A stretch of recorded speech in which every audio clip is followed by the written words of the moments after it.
अरे जोर से बोलो जरा। নির্বাচনের তারিখ ঘনিয়ে আসার সঙ্গে সঙ্গে পশ্চিমবঙ্গে স্পষ্ট হয়ে উঠছে ত্রিমুখী লড়াইয়ের ছবি।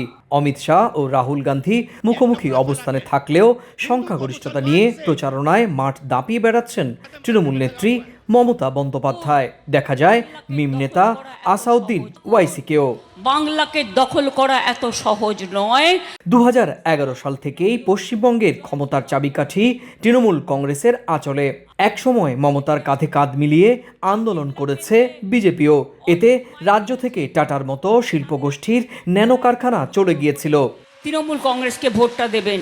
মঙ্গলবার প্রয়াত কংগ্রেস নেতা প্রিয়রঞ্জন দাস মুন্সির এলাকা রায়গঞ্জে প্রথমবারের মতো দলীয় প্রচারে এসে এক তীরে বিজেপি ও তৃণমূলকে বিদ্ধ করেন রাহুল গান্ধী।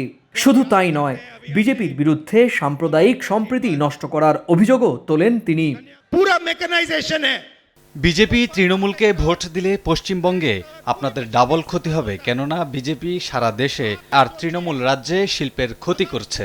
আর বিজেপি 14 ঘন্টা হিংসা ছড়ায়, এক ধর্মকে অন্য ধর্মের সঙ্গে লড়াই বাঁধায়। মণিপুরকে জ্বালিয়ে দিয়েছে, নির্বাচনে পশ্চিমবঙ্গে ভোট চুরির চক্রান্ত করছে। বিজেপি ভোট চুরি করে, এভাবেই মহারাষ্ট্রে, হরিয়ানা ও মধ্যপ্রদেশে ভোট চুরি করছে। ওরা ভোট কেটে ও ভোট চুরি করে জেতে।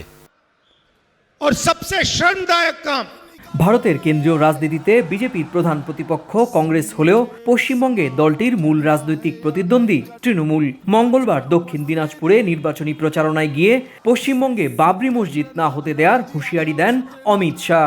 बाबरी मस्जिद हम नहीं बनने देंगे, नहीं। রাম মন্দির তৈরির পেছনে তৃণমূল সমাজবাদী পার্টি সহ সব পার্টি রাম মন্দির তৈরির জন্য বিরোধ করেছে।